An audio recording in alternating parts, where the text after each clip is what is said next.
Hi everyone, I'm Luke Hector from the Broken Meeple, and if you like what you see, please remember to leave a like and a comment because I like to engage with my community and I want to hear your thoughts about the game I'm discussing today. Don't forget that if you want to support the channel a little bit further, there's a Patreon that you can subscribe to if you desire. So today I've got to discuss Boonlake in detail, and yes, I know, Alexander Pfister on the title there. I know that Alexander Pfister Games and I have had a bit of a sort of roller coaster relationship in the past. That's putting it mildly, 007. But, saying that, I do have Brune's service down there, I have Isle of Skye in the other room, and I do have Maracaibo on the shelf sitting over there. So, you know, you can see it. Can you? Well, I don't know, you just have to take my word for it.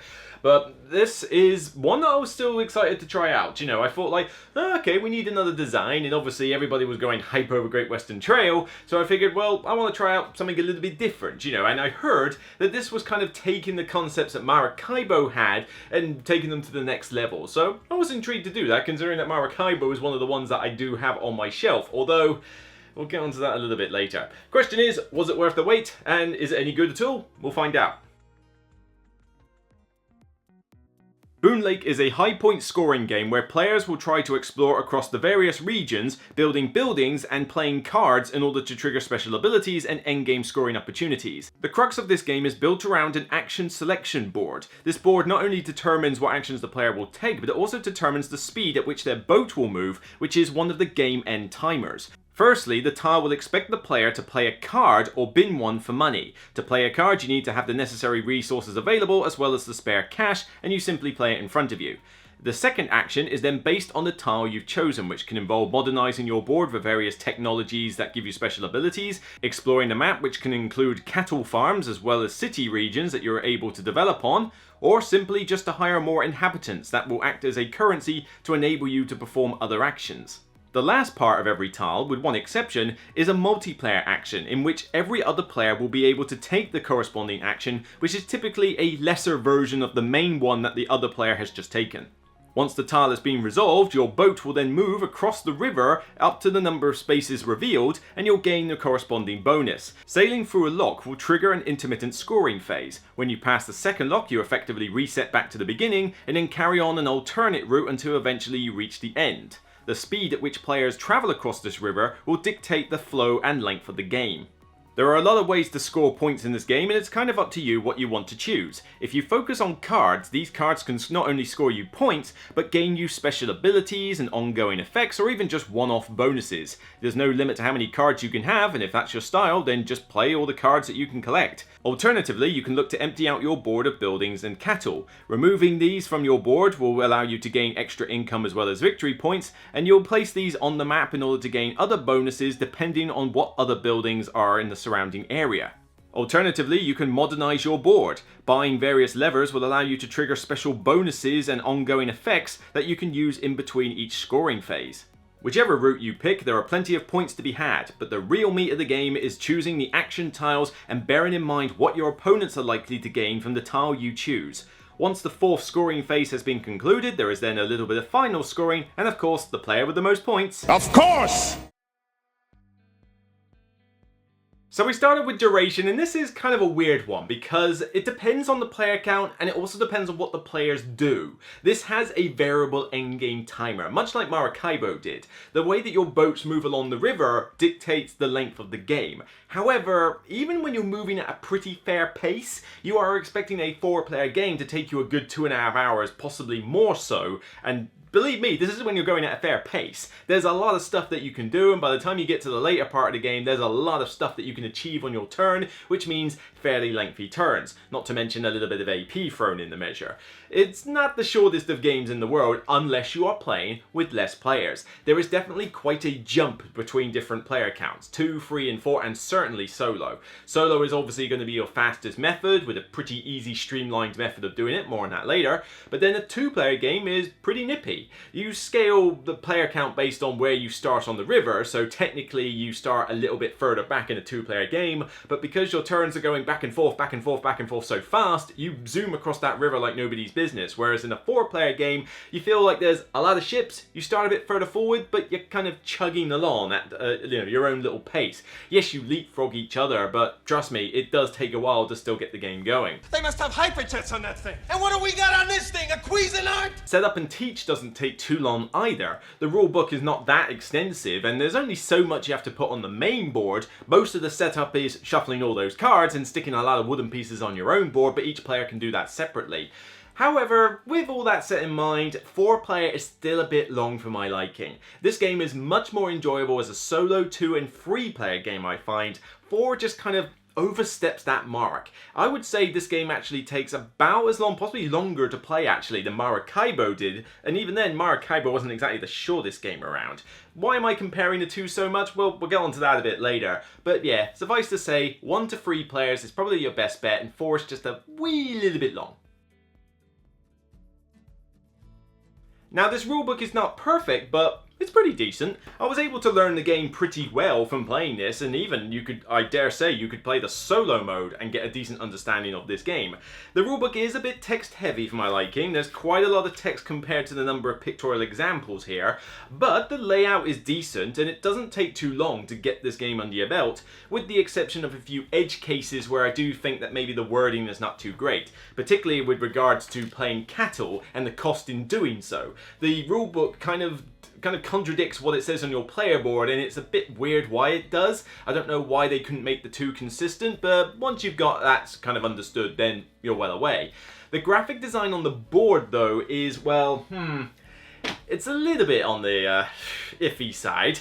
There are some notations, particularly with regards to what you take off your board in terms of the buildings and the settlements and the cattle, where it's not entirely clear what the symbol is meant to mean. It usually means that you've got to look in the rulebook a few times to kind of gauge, hang on, what does that mean again? How is that supposed to happen? I don't know. But when you look on your player board, it's not the most intuitive system ever. Some of the notation is just a little bit cryptic, shall we say. Dog, pig, dog, pig, dog, pig, pig, dog, loaf of bread, system error. This is definitely a heavy game. You have got a lot that you got to think about on your turn, and a lot of potential combos and things that you can pull off. Firstly, you got to decide which action tile you want, but then that requires a lot of planning in itself. Firstly, the cards you play. Each action tile requires a different type of icon card that you can play. So what's in my hand? Do I even have a sunset card? I'm not even sure I can play that with that tile, but I would really like it. Alright, maybe I'll take that tile, but then I want to move 4 spaces on the river and I can only move 3 with this one. Is there another way? Well, maybe I'll take region scoring, but then which region do I take? There's a lot of decisions you gotta make, and a lot of players are currently going to get overwhelmed with that, particularly when they've got like a smorgasbord of cards played in front of them in the late game. But for most heavy gamers, you shouldn't have too much trouble grasping the concepts of this, and you should be on your way to a fairly smooth affair. Now, for tactics and strategy, one thing you need to bear in mind with this game is that it's not the most original game ever. I mean, pretty much every mechanic in this game is airlifted straight out of something else. In fact, I dare say you could almost call this Maracaibo 1.5. Aside from the action selection mechanic, which is pretty much straight out of Puerto Rico with a little bit of extra bits thrown in, everything else in there is basically from an Alexander Pfister game. Mostly Maracaibo. The whole river thing? Maracaibo. The whole card system where you get to play a ton of cards and cycle through them like crazy? Maracaibo. Even like taking all your stuff off the board, you know, all those buildings off your player board and having bonuses underneath. Terra Mystica much? There's not really a unique bone in this game's body. But, that aside, as a small nitpick negative, the game is actually good fun. I do really like that action selection board. Yes, it's not original, but it's fun. I like the decisions that go into that. I like having all the different cards as well. I am definitely the sort of person in Maracaibo that used to go mad with the cards, and I'll do the same here. Thinking, right, well, I need a mixture of cards, sunset, dawn, and night, but hang on, I need the resources for this. Well, I can shimmy my boat down there, that gets me a little bit more. Maybe I'll get a production building, make that easier. I can play this card now, I'll bin this one for $2, but I can discard 3 to get an inhabited. That's pretty cool. Well, I need to do the main action anyway, so yep, let's go explore. Ooh, I fancy developing on that tile. That'll get me a nice bonus. There's a lot of fulfilling turns that you can have. And with the ship movement, you've got even a different decision as well. How far do you want to move? Do you want to move faster and get to that intermittent scoring quicker? Or do you want to move a little bit slower to get a particular bonus that you're looking for on the river? To be fair though, most of the time you will move your ship kind of as fast as possible really. It's not often you're gonna like take a slow tile. Ludicrous speed! Go! Especially as the ones at the bottom lose you victory points. In fact, I'm not even certain if anybody in any of the games I've played has ever taken one of the low ones that loses you victory points. I know it's not a lot of points to lose when you're talking 200 points plus that you'll finish on, but still, people don't really like to lose points very often. There's even a decent amount of interaction in this game as a whole. Firstly, the tiles that you take have the multiplayer action, which means that while you're waiting for your next main turn, you're still interested in what the other players are doing from a gameplay perspective. I want that player to take that tile because I want to do that multiplayer action. I don't want them to take region scoring, no, because I was going to take it on my turn, whereas I don't want to do the multiplayer side of it. There's not a lot of downtime in between turns, it's just, as I say, the game can just drag on a little bit without finishing. But then add to that the whole placing of the buildings on the board. It's nothing new and it kind of is not particularly interesting, but saying that, you do want to build around other players because having proximity to other pieces is not only a requirement but also can potentially earn you more income. But then the problem with that is that the places become more contested, but then that promotes more player interaction. So to be fair, compared to a lot of the other Euro games, this ticks a pretty good box in that regard, which we don't see often. But like a lot of other Pfister games, this does tend to feel like everything in the kitchen sink has been thrown into this one. There's one or two aspects of the game which require me to spend time teaching, but then they don't feel like they really do much for the game. Firstly, these things. These little vase tokens here. It is a special resource that you can get in the game, but it's an ultimately pointless one. You've got one modernization lever that triggers from it, and there's about 10% of the deck that requires it as a cost to play the card. That's literally it. Nothing else in the game cares whether you have a vase or not. So what's the point of the resource even being in there? If it's in there for thematic reasons, okay, fair enough, but then it's just such a minor component. I play through majority of my games, in fact, probably all of my personal games, I've never cared about the vases. It's like, fine, there's a card that costs a vase. Fine, I'll just chuck it. I'll chuck it for 2 coins. Other people who have gone out of their way to get them haven't really achieved much by getting them and using them. So what were they even doing there in the first place? But there's a more controversial one in that, in the sense that people will debate this one endlessly until the sun goes down. But these scoring projectiles that you can get, yeah, some people say they're great to have. I personally say no, because there's 2 aspects to these. Firstly, you have the top part, which is essentially a special project that you can do at some point in the game instead of a card action. It literally is simply a more expensive card. It just costs a ton of money, needs a fair amount of resources, and you get the exact same thing on all of them. You get a track movement, 7 points, and a couple of inhabitants. Well, technically 1, because you gain 2, and then you have to put 1 on the board in order to signify you've done the project. Yeah, remember what I said about weird graphic design and iffy rules? That just seems like a weird thing to have. But they're pretty boring. You get times 2 points for your own personal one, which means you must do your own one if you want to have any chance of winning the game, because let's face it, 14 points for one action is nothing to sneeze at. So everybody just does their own and happy days, really, whoopie-doo. But the bottom bit is what I'm not the biggest fan of at all. These are criteria. They're effectively, like, in the intermittent scoring phases, you have a point where you have 4 different criteria on the board, like get far up a track, or have this many buildings out, or have this many people on the board, that sort of thing. And the idea is that in each scoring phase, you select a 1, 2, 3, 4 point marker as you go forward, and you choose one of the criteria that you have fulfilled based on which round it is, and you essentially score points based on the marker. If you put it on your own, you get double. So naturally you would aim to put your 4 on there to get 8 points. I don't see the point in these at all. They kind of pigeonhole the game into a specific route, because the points that you gain for these are so insignificant, but then there's the fear of missing out problem, because if you don't do those, then you lose the points on the marker rather than gain them. So you might argue, well, that's minus 14 to plus 14, that's a 28 point swing. But nobody fails these things. They're so easy to achieve. Some of them have 0 as a criteria. So you literally just dump your first point marker on there to get an easy point without lifting a finger. So basically you have to teach this whole bit about the scoring phases. You have to take the time in the intermittent scoring 4 times in the game to go through this thing of, oh, which one should I pick, which one's better, score the points, etc. And then all said and done, all that extra effort and faff And you're barely talking a 2 to 3, 4 point differential between players. I have never failed a single one of the criteria in any game I've played, and no, it's not because the boats move slowly. I have had games where I am moving like the clappers, and I still achieve all of them. All you need to do is dump a 1 or 2 point marker on the easy ones, and then spend your whole game focusing on the 3 and 4.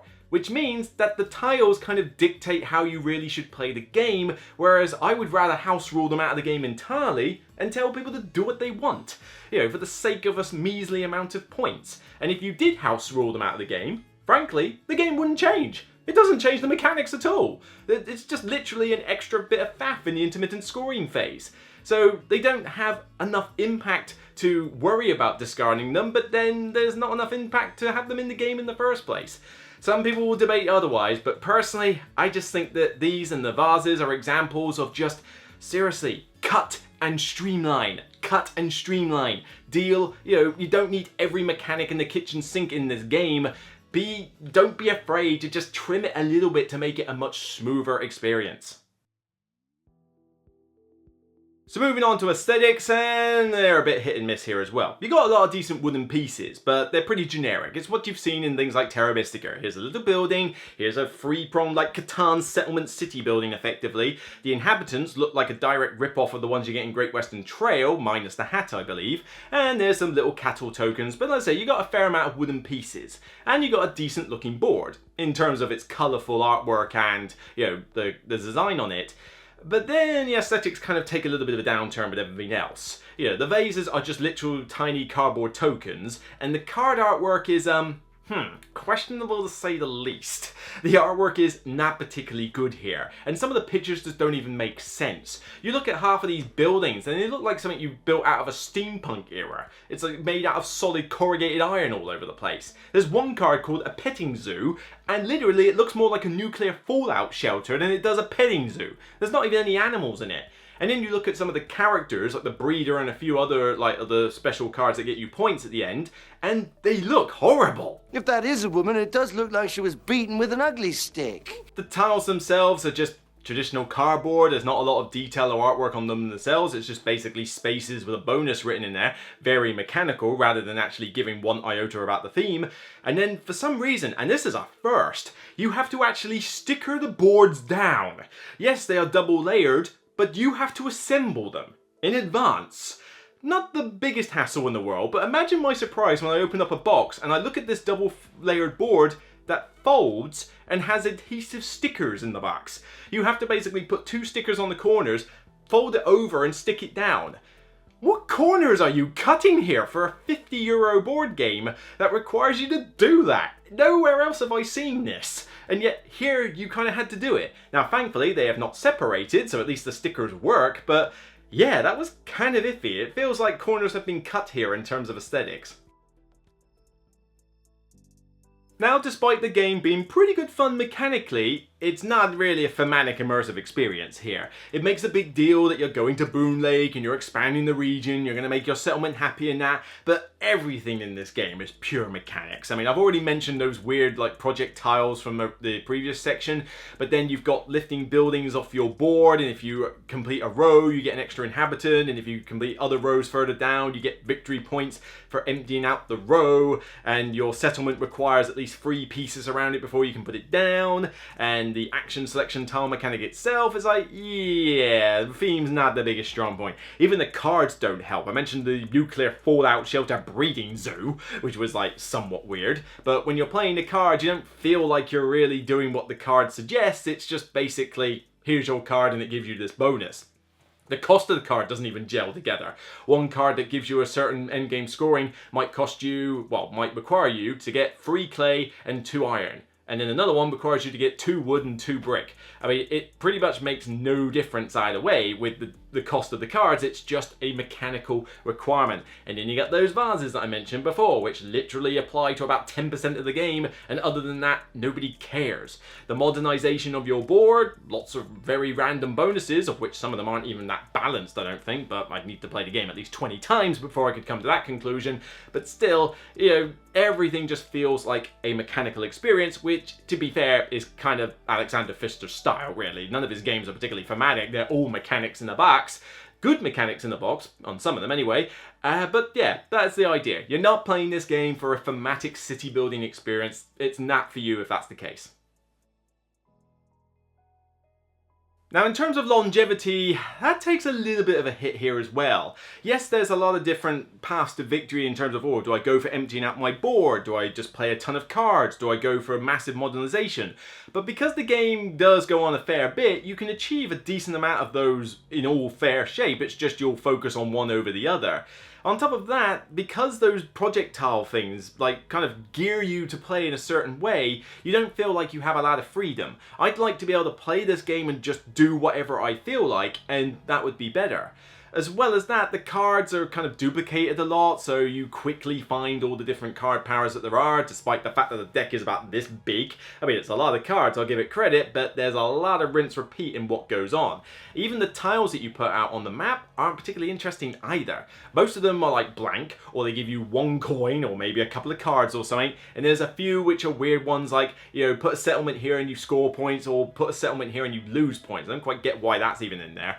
But yeah, there's no like variation on the starting map either. Everything that's on the map is going to be there every single game. So it doesn't have a huge amount of replay value, other than the fact that it is cool to juggle around with different cards and have those action selection tiles there. But if multiplayer starts wearing you down, you can always go to the solo mode, and the solo mode is decent. It's a very easy to implement solo mode, which is probably the best selling point of it. In fact, to be honest, I'd rather play this game solo than play it with 4 players, easily. This is why Superman works alone. Rather than go through 2.5 to 3 hours in a 4-player game, just give me the solo mode. The AI is dirt simple. Most of its points is literally just a cactus track that it moves artificially on. It doesn't even make any sense why it's there.